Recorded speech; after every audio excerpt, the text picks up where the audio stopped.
The Israeli Air Forces controls the skies over Tehran. This changes the entire campaign. We are on the path to achieving our two objectives: eliminating the nuclear threat and eliminating the missile threat.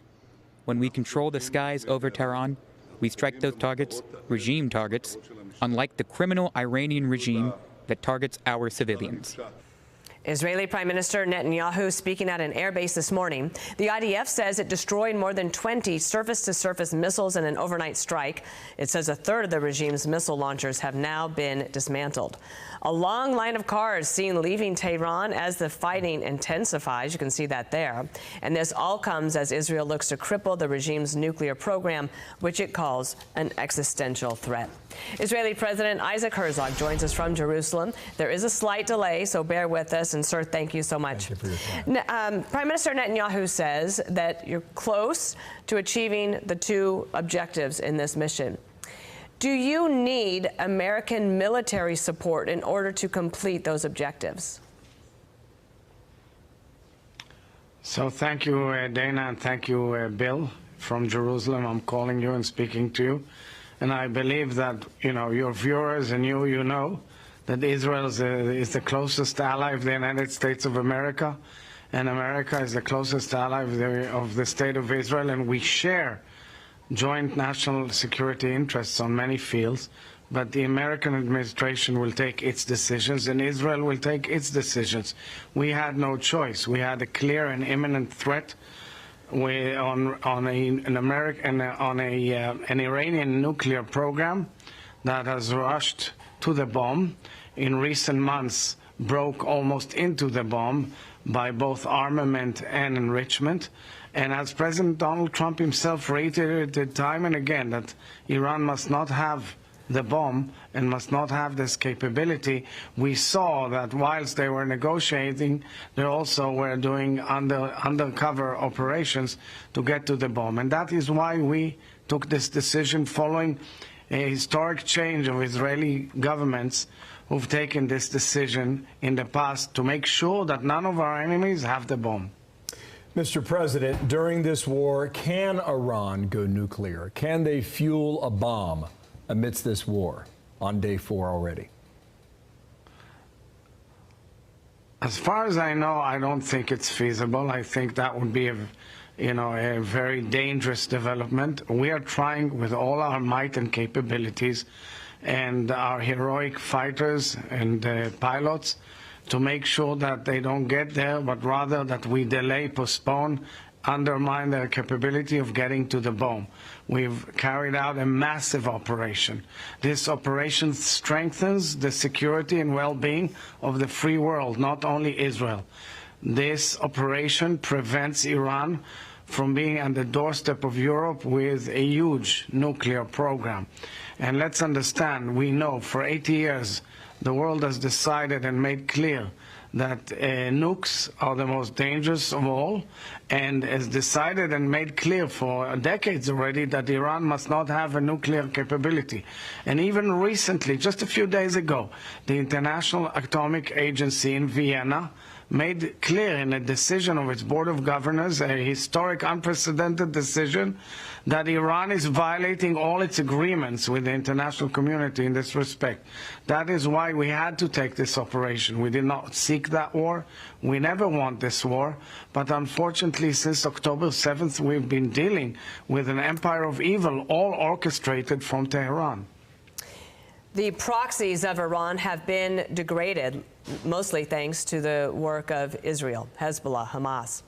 And I'm curious if you have any update on the discussions about the hostages who are still being held in Gaza.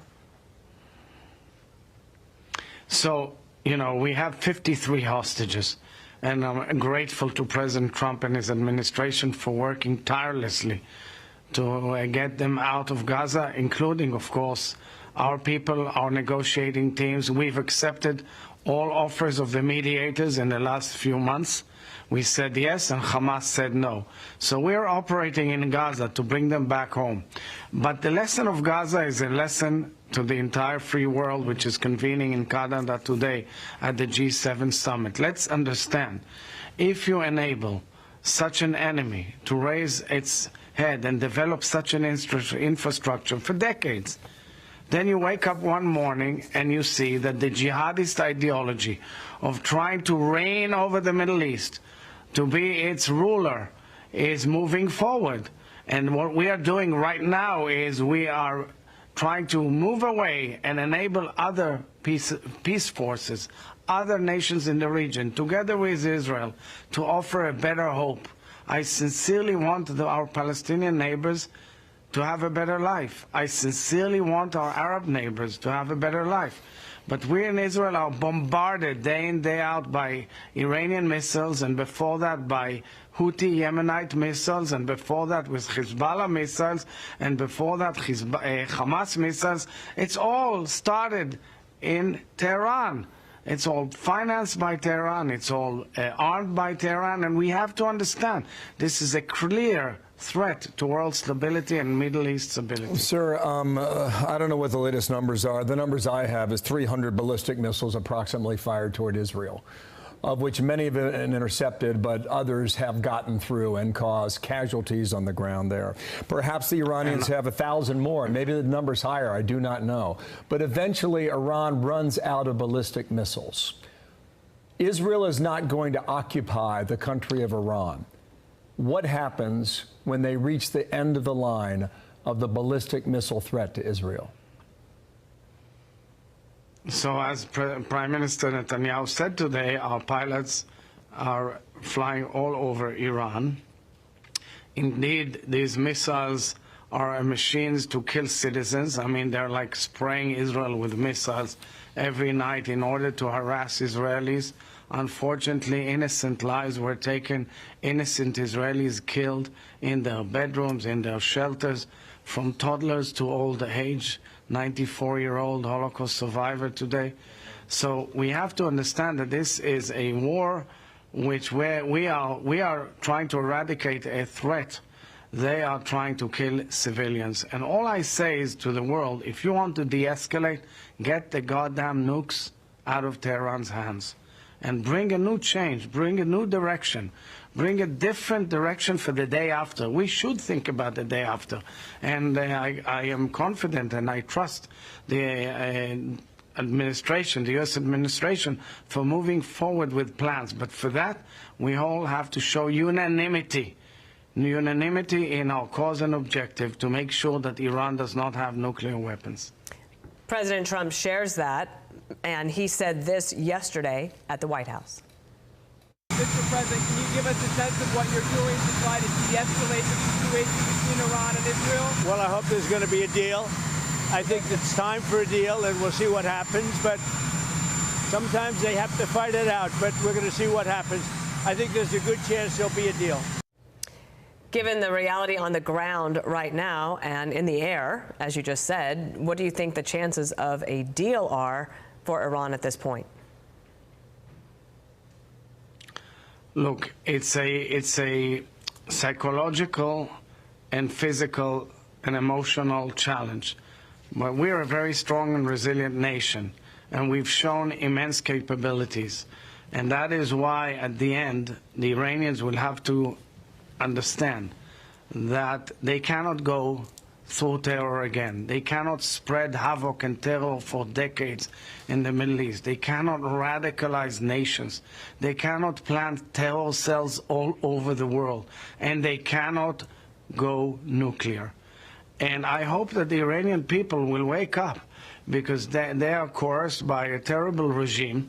And I hope they will raise their voices clear and loud. So I think now, when the G7 summit is convening in Canada, it should be top priority on two things. No way Iran going nuclear. Secondly, bring back our hostages as soon as possible. I believe that bringing the hostages back home will be the key to the door to opening a different horizon in our region. That is what I told world leaders. You want to change reality everywhere, also in Gaza. We want to. But for that, bring our hostages and bring a path forward. Mr. President, one last question here. The Ayatollah is in charge of the Iranian country and the Iranian people now. Is there a back channel of communications by which Israel can communicate effectively with the Iranian leadership now? I don't know.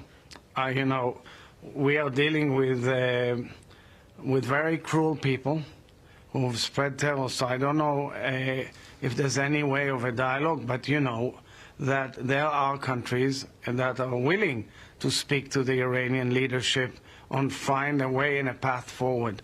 We never had war with the Iranian people. On the contrary, we always had great respect for them. They're a huge people. They're a nation with great history. Many Jews came from Iran.